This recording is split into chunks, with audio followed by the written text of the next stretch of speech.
Bienvenidos a Club de Prensa en NTN 24. Transmitimos desde Washington, a 3 cuadras de la Casa Blanca. Y al final de este programa, no lo olviden, si ustedes lo quieren ver completo o quieren ver a partes, lo pueden encontrar en nuestra página de Facebook o por nuestra cuenta de Twitter. Y el audio, el podcast está en SoundCloud. Les doy la bienvenida a los invitados a este programa. En primer lugar está Juan Carlos Hidalgo, investigador del Cato Institute, uno de los centros de análisis más conocidos de la capital de Estados Unidos. Bienvenido, como siempre, a esta mesa, Juan Carlos. Buenos días. Dori Toribio, periodista española, corresponsal de Mediaset, bienvenida también. Muchas gracias. Y Rafael Matus, corresponsal de La Nación de Buenos Aires, gracias por estar aquí. A ti. A propósito, en 48 horas empieza en su país una votación importante sobre el aborto en la Argentina, un país de 48 millones de habitantes. Ha sido un debate muy serio y muy intenso, ¿no? Sí, ha habido más de 700 oradores que han pasado por el Congreso de la Nación durante las últimas semanas desde que el presidente Mauricio Macri decidió habilitar, dar luz verde para el debate. Ha habido muchísimo también activismo de organizaciones, de mujeres, de periodistas, de actores que se han mostrado a favor de la despenalización del aborto. También ha habido marchas masivas en varias ciudades del país en contra de la legalización del aborto, organismos de derechos humanos, Human Rights Watch, Amnistía Internacional, que también se han metido en el debate para tratar de impulsar. Está muy justa la votación en la Cámara de Diputados.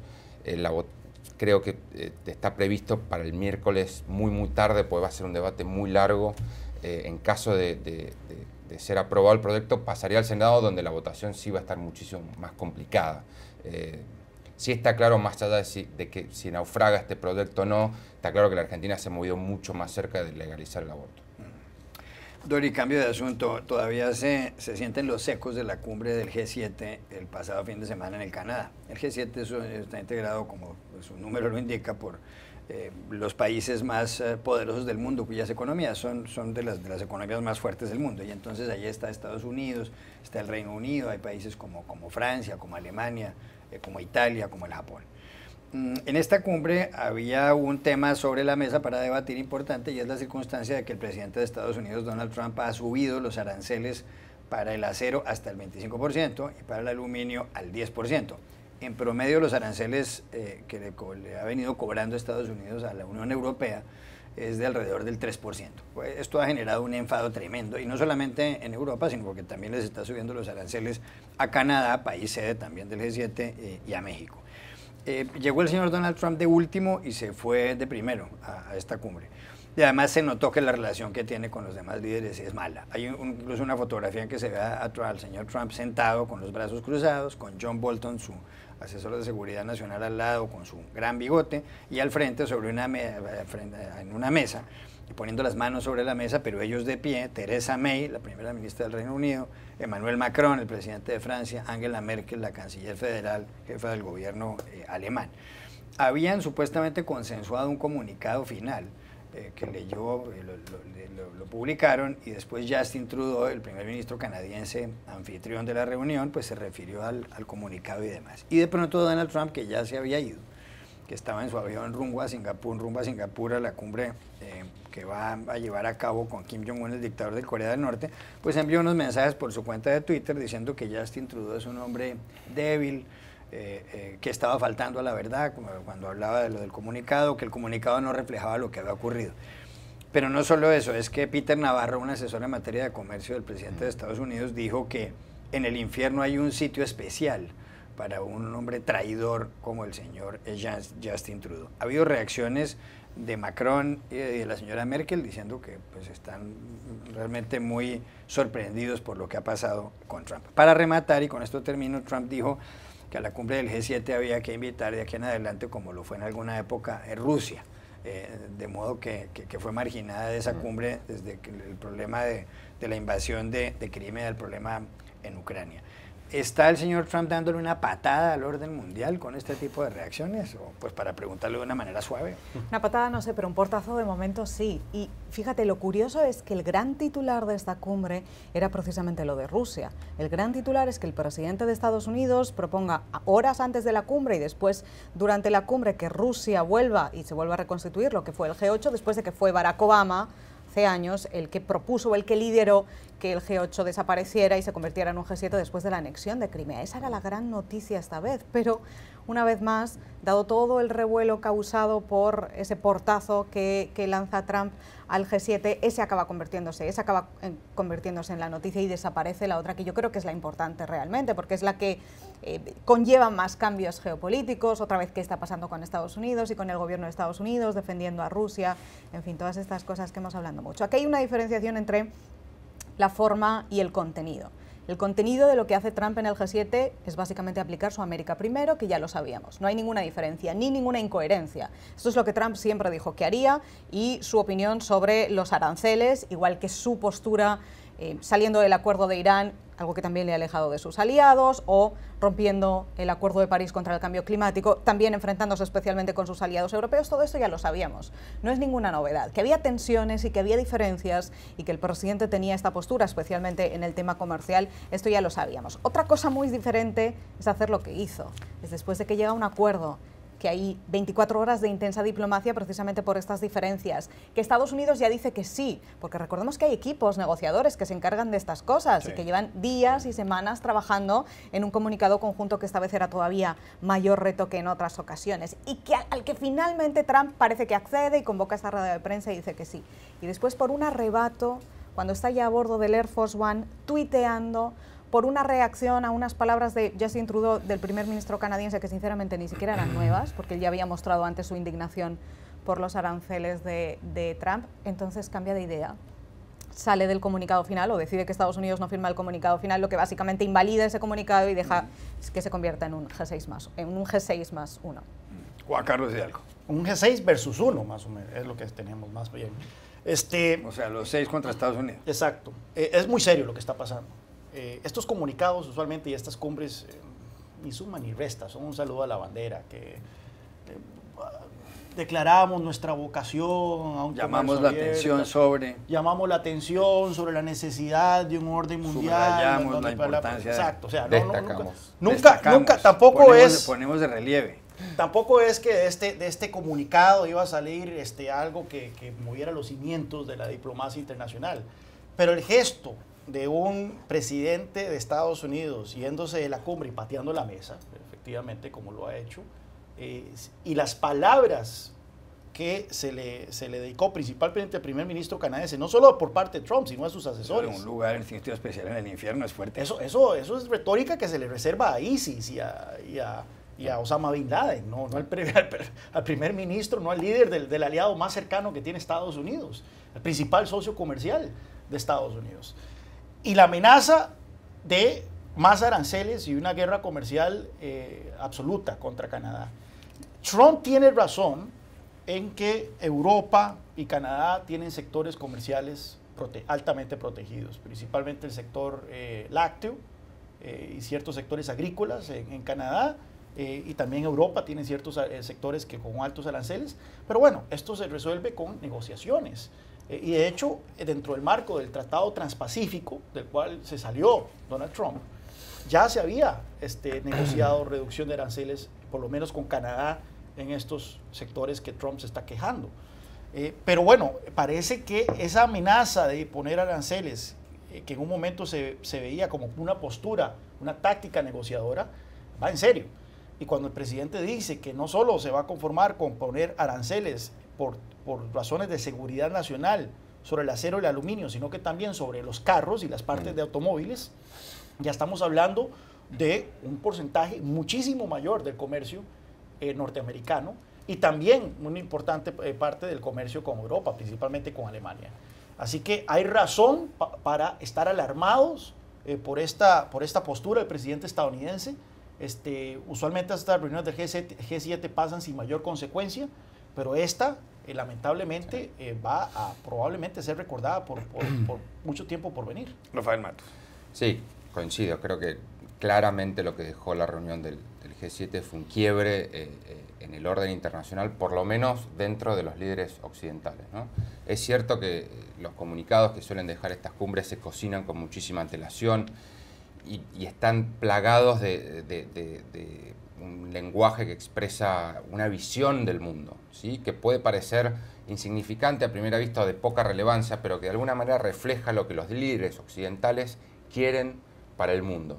Y por lo tanto, tiene una significación bastante especial, sobre todo teniendo en cuenta un mundo en el cual por un lado tenemos Occidente, por el otro lado tenemos Rusia, China, formando un eje aparte, ¿no?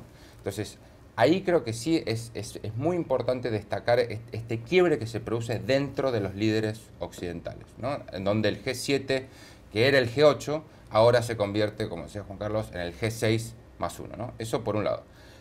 Por otro lado, creo que es cada vez más claro que la política exterior de America First es cada vez más America Alone, ¿no? Eso que era un temor que siempre poníamos sobre la mesa, ¿no? Que el gobierno de Trump decía cuando estaban McMaster al frente del Consejo de Seguridad Nacional, Gary Cohn al frente del Consejo Económico, que America First is not America Alone. Escribieron una columna de opinión que publicaron, si mal no recuerdo, en el Wall Street Journal, para dejar muy en claro en esto, de que ellos lo que querían era, de alguna manera, redefinir los lazos comerciales con el resto del mundo, pero no querían dejar de ser socios estratégicos, no querían romper las alianzas más tradicionales.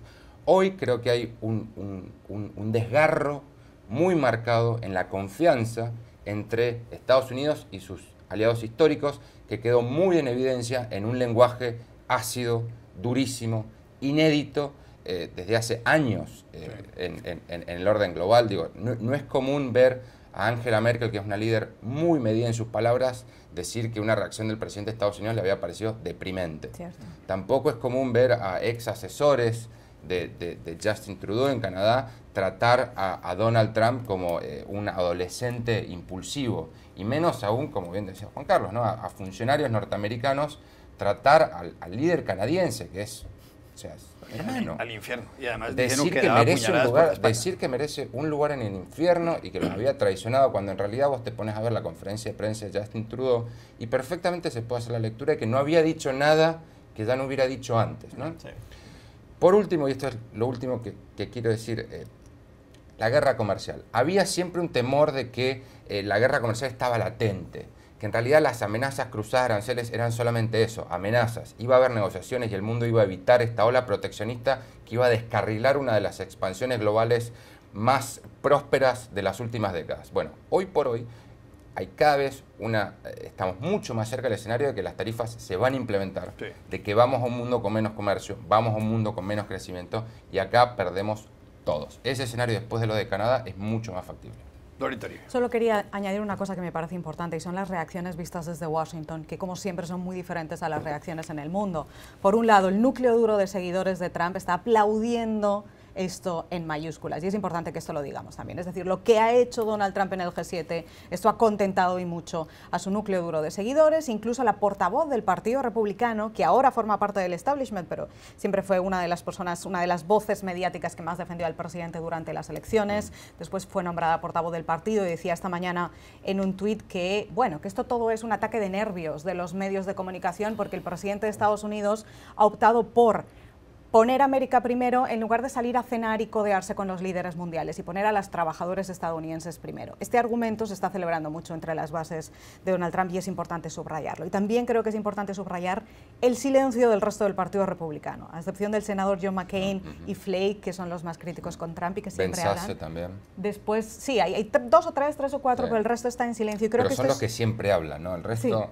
Pero creo que esto es importante subrayarlo porque Trump por primera vez este fin de semana dio como argumento para los aranceles, específicamente a Canadá, como decía Juan Carlos, sí, el tema del sector lácteo. Hasta entonces había estado diciendo el tema de la seguridad nacional. ¿Por qué? Porque si es una cuestión de seguridad nacional, puede imponer los aranceles por su cuenta con una orden ejecutiva. Si va a hacerlo como represalia a lo que él considera influjos en el sector comercial con el sector lácteo de Canadá, entonces tiene que contar con la aprobación del Congreso para imponer estos aranceles. Con lo cual, sus propias declaraciones este fin de semana en Canadá pueden ahora haberle traído un problema serio con el Congreso de Estados Unidos, y de ahí creo parte, no solo por la vergüenza, sino de ahí parte del silencio republicano. Aquí la pregunta es, ¿qué alternativa tienen los otros países? Los otros países han intentado todo tipo de estrategias, desde Macron, que ha intentado seducir y venir y darle besos literalmente a Donald Trump, hasta Trudeau, que le trajo, lo primero que hizo fue traerle una foto de él, de su papá, donde sale Donald Trump, porque sabe que eso le encanta al presidente estadounidense. Pero nada ha funcionado, nada ha funcionado, en lo más mínimo. Es que ni siquiera podemos ver una pequeña concesión de Donald Trump en algunos de los grandes temas que a los países del G7 le interesa, sea Irán, sea el Acuerdo de París, sea la guerra comercial. Así que yo creo que lo único que queda a pocos meses de una elección es un esfuerzo coordinado de parársele al matón, parársele al bully, en este caso Donald Trump. Y si la Unión Europea, Canadá, México, Japón, Australia, logran coordinar medidas retaliatorias contra las exportaciones estadounidenses, y ojo, lo dice un liberal que no le gusta para nada la idea de los aranceles y demás. Es liberal porque no nos habíamos dado cuenta. Y algo, Juan Carlos propone una especie como de G12 alternativo al G7. Pero a pocos meses de una elección en Estados Unidos, una elección de medio periodo de Congreso, si estos aranceles son puestos de una manera quirúrgica sobre bienes de estados donde hay un gran apoyo al presidente estadounidense, yo creo que ahí mucho del electorado, mucha de esta base del presidente Trump va a caer en cuenta que esta agenda de America First, de Estados Unidos primero, va a terminar lastimando a los trabajadores. ¿Crees que los resultados se notarán antes de noviembre? Si los aranceles son impuestos de una manera coordinada y en las próximas semanas, por ahí en precios, ¿no? Hay varios productos que por ahí se van a encarecer muy rápidamente, pero en términos de empleo que creo que por ahí demoraría un poco. Bueno, por ejemplo, en este momento los estados del medio oeste estadounidense, que son mayormente agrícolas, que son grandes exportadores de productos agrícolas a México, están en pánico por la posibilidad de que México ponga aranceles retaliatorios. Kentucky por los aranceles de la Unión Europea, por ejemplo, ¿no? Con todo el tema del Bourbon. Pero es importante que ponga sobre la mesa las elecciones, porque para mí, yo creo que a veces no se ve bien desde fuera deEstados Unidos, pero para mí a eso se reducen muchas de estas decisiones de Donald Trump. ¿Por qué Trump se va a enfrentar a sus aliados? Porque en noviembre hay elecciones, su base está desmotivada y hay que sacarla a votar, y ahora mismo los republicanos y Trump tienen pánico de perder una de las mayorías en las dos cámaras. Grave para el Partido Republicano. Y ya regresamos a Club de Prensa.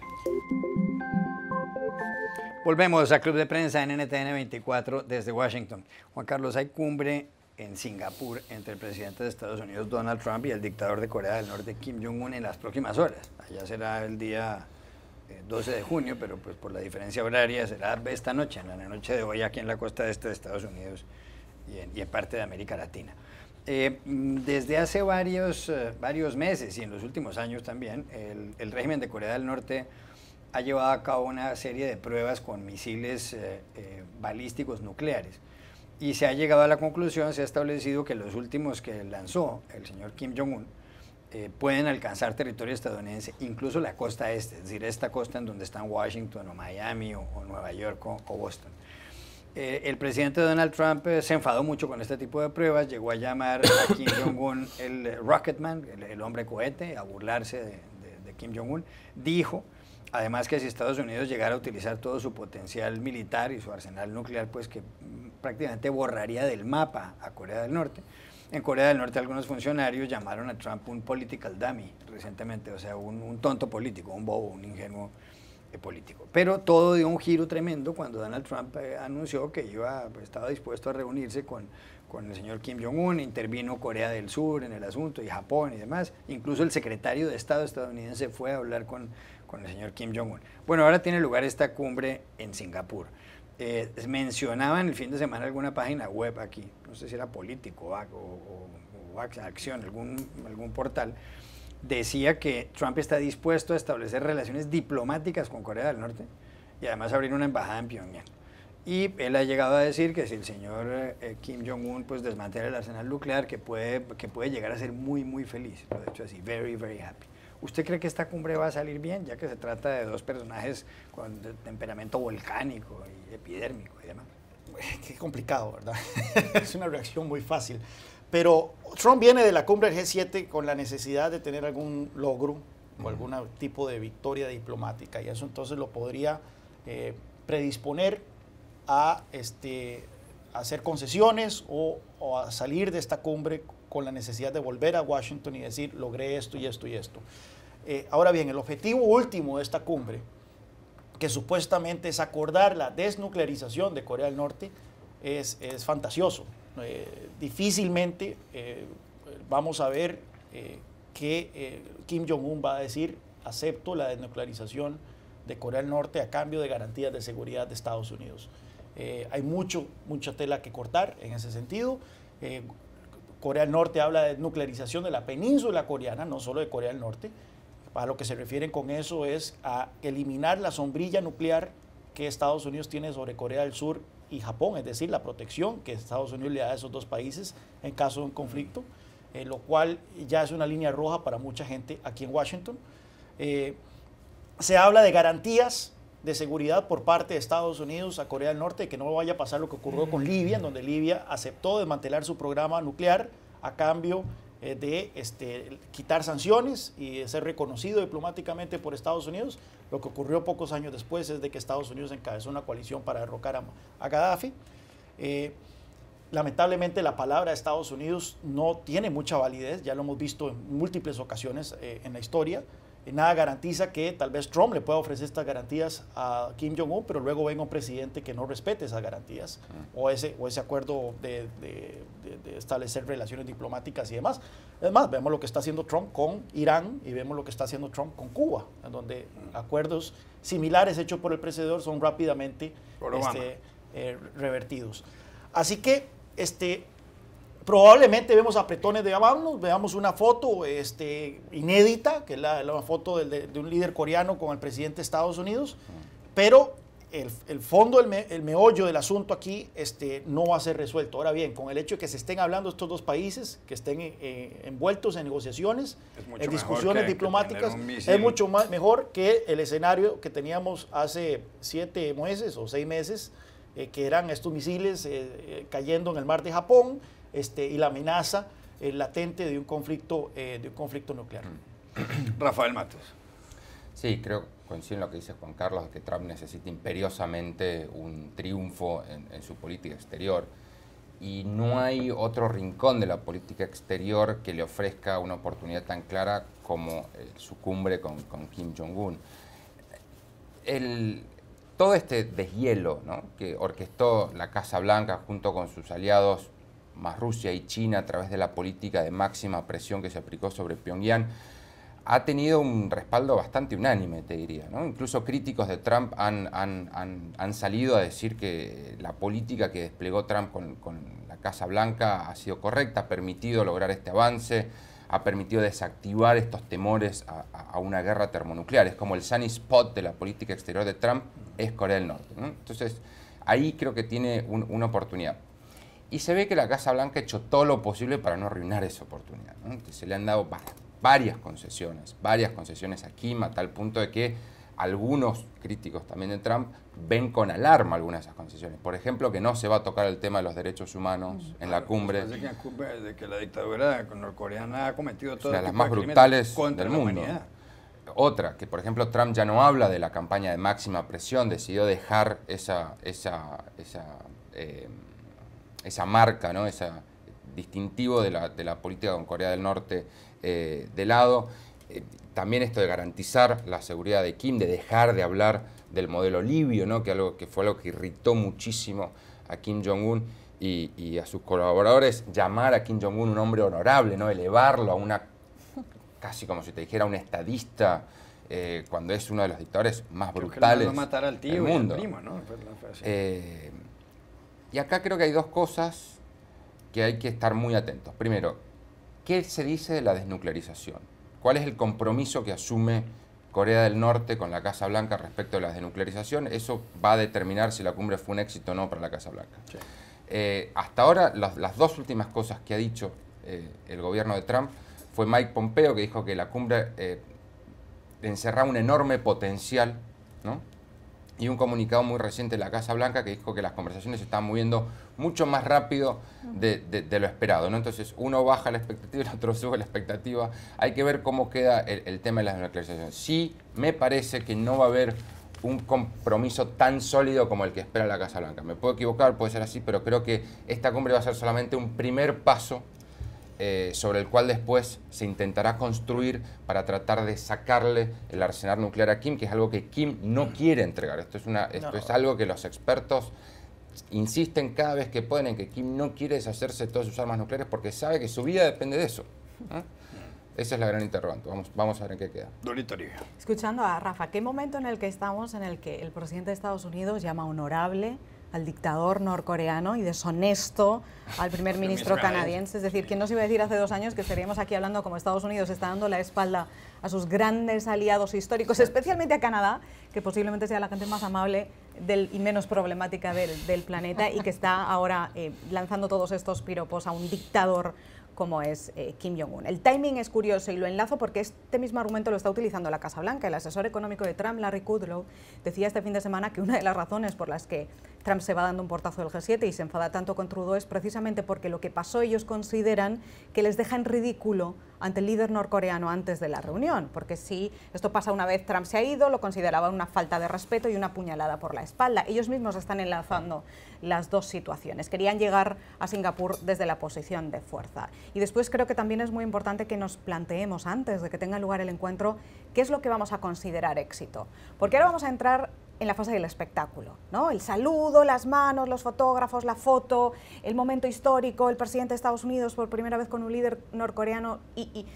¿Qué es lo que consideramos éxito? ¿Solo que haya una reunión? ¿Que Corea del Norte se comprometa a algo en concreto en cuanto a la desnuclearización? ¿Que Corea del Norte explique qué entiende por desnuclearización? Porque yo tengo la sensación de que Corea del Norte entiende una cosa y Occidente entiende otra muy distinta. Porque si no fijamos el nivel de éxito antes de que empiece la cumbre, corremos el riesgo de que Estados Unidos y Corea del Norte ambos vendan mañana que ha sido un gran éxito solo porque se han dado la mano, que exactamente es lo que quiere el dictador de Corea del Norte. Para él, pensemos, un señor que hace un año no se había reunido con nadie en el mundo y que de repente en un mes ha tenido 2 reuniones con el presidente de Corea del Sur, hoy con el primer ministro de Singapur y mañana con el presidente de Estados Unidos. Esto es exactamente, solo esto, la foto, es exactamente lo que ya necesitaba. Con el presidente de la China después, antes, sí, tienes razón. Esta legitimización internacional es lo que quería Kim Jong-un para la supervivencia de su régimen, con lo cual si no fijamos estas cosas, si Estados Unidos le deja ir sin ni siquiera hablar de un tema de derechos humanos, entonces podemos hablar de éxito de verdad, porque recordemos que esta es la cumbre menos guionizada de la historia. Generalmente una cumbre diplomática de este nivel se mide todo al milímetro. Hay durante meses, si no años, equipos, delegaciones de los 2 países negociando hasta el mínimo detalle cómo va a ocurrir la cosa y hasta ahora que sepamos, primero, ni se han negociado meses, porque hace 2 semanas Trump canceló la reunión y las 2 delegaciones ni se hablaban, y segundo, Corea del Norte antes de la reunión no se ha comprometido a nada, no ha cedido con nada, con lo cual esto parece que empieza al revés. Primero nos reunimos y después ya veremos qué pasa. No, esto que además la cumbre empieza con un encuentro 1 a 1 entre Trump y Kim, ¿no? Digo, ¿qué puede llegar a salir de ese encuentro 1 a 1? ¿No? Puede salir Trump y puede decir hay que reescribir todo el comunicado final porque acabo de arreglar esto. Y ahí habrá 2 traductores, por supuesto, serán esos 4. Ya regresamos a Club de Prensa. Volvemos a Club de Prensa en NTN 24 desde Washington. Hay elecciones este domingo en Colombia, la segunda vuelta y la definitiva, y se enfrentan Iván Duque, el candidato de la coalición encabezada por el expresidente Álvaro Uribe y de la que forma parte también el expresidente Andrés Pastrana, y ya hay otros grupos adicionales. Y tiene como compañera de fórmula candidata a la vicepresidencia Marta Lucía Ramírez, una dirigente conservadora que ha sido ministra y demás. Por una parte, y por otra, el contrincante de Duque, el adversario, es Gustavo Petro, un hombre que fue alcalde de Bogotá, de la capital, un hombre de centro izquierda que tiene como candidata a la vicepresidencia Ángela María Robledo, que ha estado vinculada mucho al mundo universitario. Hoy es día festivo en Colombia, hoy lunes, y el jueves empieza el Mundial de Fútbol, que eso en los países nuestros pues centra un poco la conversación. ¿Qué ha pasado con las encuestas? Ya no se pueden en la última semana publicar sondeos, pero la mayor parte, y este promedio lo ha hecho el diario El País, le dan una ventaja a Duque. El promedio que ha hecho el País de Madrid es que si los comicios fueran hoy, ganaría Duque con el 51% de los votos y Gustavo Petro obtendría el 37%. Sin embargo, en los últimos días Petro ha ido recibiendo adhesiones de dirigentes políticos importantes. Por ejemplo, Claudia López, una senadora de izquierdas que era compañera de fórmula de Sergio Fajardo, el que quedó de tercero en la primera vuelta, y se especula que mañana pueda recibir también Petro la adhesión de Humberto de la Calle, quien fuera el jefe negociador del gobierno colombiano con las FARC y candidato presidencial, aunque obtuvo una votación muy baja, no llegó al 4% el señor de la Calle. ¿Usted cree que esto va a continuar así y que va a ganar las elecciones Duque? Porque pues siempre algo puede pasar. Las encuestas, sé que hay mucha desconfianza sobre las encuestas en Colombia, pero más que nada es por lo que ocurrió en el plebiscito, ¿verdad? Donde podemos poner un gran asterisco sobre las circunstancias que rodearon a la publicación de las encuestas durante el plebiscito. A mí se me hace que muchas incurrieron en tratar de favorecer en ese momento a la posición del gobierno de Juan Manuel Santos. Sin embargo, las encuestas en la primera ronda estuvieron bastante acertadas, con la excepción, ya hemos hablado de Fajardo, que fue un fenómeno de último minuto y de los últimos días en donde creció la intención de voto hacia él. Así que yo creo que claramente Duque es el favorito. Sin embargo, llama la atención. Yo creo que esta elección va a ser un poco más cerrada, lo que dicen estas encuestas. Yo creo que probablemente vamos a ver también un fenómeno de apoyo de último momento hacia Petro, particularmente si figuras cercanas a Fajardo empiezan a darle la adhesión al exalcalde bogotano, lo cual creo yo que si esta elección se termina definiendo por 5 puntos porcentuales, 6 puntos porcentuales a favor de Duque, va a ser un gran triunfo también para Petro. Lo deja muy bien posicionado para una segunda posible campaña dentro de 4 años para la presidencia colombiana.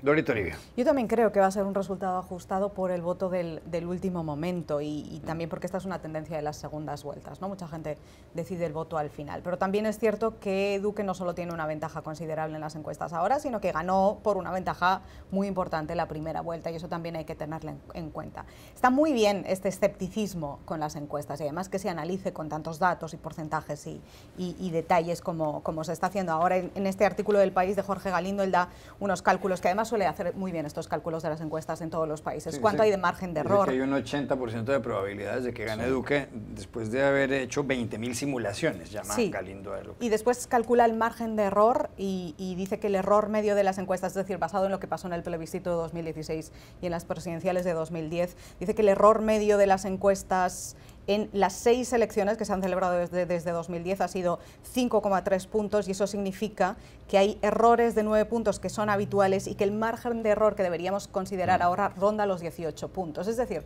que está muy bien poner cifras a este escepticismo de las encuestas porque no es un sentimiento ciudadano, no es un sentimiento de los expertos. No, hay una razón, hay unos cálculos matemáticos que dicen estas cosas. Dicho esto, a tan pocos días de las elecciones, aunque sí una cosa hemos aprendido en los últimos 2 años es que no hay que dar nada por definitivo, pero sí es cierto que la ventaja de Duque es importante y que además viene consolidada por una primera vuelta, con lo cual hay muchas probabilidades de que gane. Rafael Matus. Sí, hay que también tener en cuenta el factor que va a jugar el voto en blanco, ¿no? Creo que hay mucha gente que votó a algún otro candidato en la primera vuelta que no está muy entusiasmada con las 2 opciones que quedaron para esta segunda vuelta final y que va a optar por votar en blanco. Pero a último momento pueden terminar por decidir votar a Duque, por ejemplo, entonces eso obviamente le va a quitar chances a Petro o viceversa, ¿no? Creo que las encuestas sirven mucho para tener una idea de cuán reñida está una campaña electoral, cuán peleado puede llegar a estar el resultado definitivo, pero hemos aprendido por muchísimas elecciones, sobre todo en los últimos años, lo difícil que es terminar de reflejar de manera acabada las preferencias electorales del público, sobre todo cuando la mayoría de la gente no solamente decide su voto en el último momento, sino que decide su voto cuando está frente a la boleta, por decirlo de alguna manera, no siempre existe una boleta en muchos países, pero decide su voto a último minuto, más cuando se trata de elecciones tan polarizadas como la que hemos visto en Colombia, donde se va a definir el rumbo del país después de una presidencia que ha sido muy controvertida, si se quiere, con la de Santos, por todo el duro debate que dejó el proceso de paz que encaró, ¿no? Yo me pregunto qué tanto va a ser esto un referéndum sobre la figura de Álvaro Uribe, ¿verdad? Porque yo cuando hablo con amigos colombianos que votaron por otros candidatos en la primera vuelta, todo se traduce al antagonismo que genera la figura de Álvaro Uribe, ¿verdad? Si uno presenta la figura de Iván Duque, ajeno al apoyo que tiene Álvaro Uribe, y la gente lo oye, es un tipo que suena muy racional en muchos temas, en materia económica, incluso sus observaciones sobre el tema del proceso de paz son bastante razonables y se puede decir que son compartidas por una mayoría de los colombianos. Sin embargo, es cuando uno introduce la figura de Álvaro Uribe, cuando las cosas se polarizan por completo. Y el hecho de que mucha gente en Colombia, y esto lo digo ya asumiendo un análisis subjetivo de la elección, el hecho de que mucha gente en Colombia esté dispuesta a apoyar a un populista antisistema como Gustavo Petro, me parece increíble, dado sus simpatías que ha tenido con Hugo Chávez, dado su paso terrible por la alcaldía de Bogotá, con tal de simplemente frenar a una figura que cuenta con el apoyo. Es que para algunos lo que está pasando en Colombia es que esta elección está enfrentando es el antiuribismo y el antipetrismo. Hay gente que odia a Uribe, gente que odia a Gustavo Petro. Pero fue justamente algo como lo que pasó acá en Estados Unidos, ¿no? Donde el voto parecía que se iba a definir por el odio a Hillary Clinton o el odio a Donald Trump, más que por lo que representaba cada uno, ¿no? Suele ser el escenario que se ve cuando la sociedad está tan polarizada. Claro, y luego hay apoyos condicionados. Ayer el periódico El Tiempo de Bogotá, el más importante, editorializó apoyando la candidatura de Duque, pero decía que no estaba de acuerdo con que fuera a hacer reformas al acuerdo de paz con las FARC. Decía, por supuesto, que no quería que Álvaro Uribe interviniera mucho en el gobierno. Bueno, pero es que yo creo que esa es la posición que el centro en Colombia debería adoptar. Claramente hay razones para que haya resquemores sobre la figura del presidente Álvaro Uribe, y hay razones para que mucha gente que apoyara el acuerdo de paz sienta cierto resquemor también sobre los cambios los cambios no tanto, porque se supone que el acuerdo está blindado por los próximos 12 años, sino la manera en que podría ser mal implementado y por lo tanto saboteado desde el Poder Ejecutivo. Pero que la alternativa sea apoyar a un candidato con un récord como el de Gustavo Petro me parece terrible. Cambio de asunto, don Rafael Matos, usted que conoce México, hay elecciones en México dentro de pocos días también, el próximo 1 de julio. En las últimas semanas ha habido un enfrentamiento entre Andrés Manuel López Obrador, el candidato que está encabezando las encuestas, y los empresarios, sobre todo los más adinerados. Carlos Slim, uno de los hombres más ricos del mundo. Por una parte, Germán Larrea, el segundo hombre que tiene más dinero en México.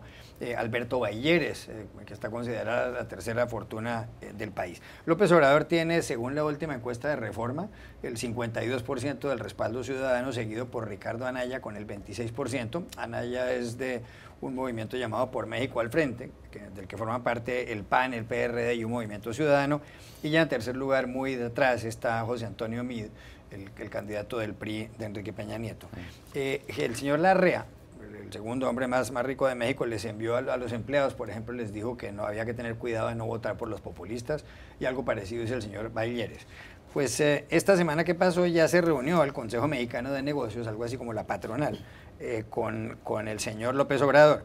Y ese día pues los empresarios le dijeron que no les gustaba que él cambiara, que echara para atrás la reforma al sistema educativo, al sistema energético. Y también hubo una discusión sobre el proyecto de un nuevo aeropuerto que está planeado para el DF, para la Ciudad de México, que vale alrededor de $9.000 millones. López Obrador no quería eso, pero luego cambió de parecer.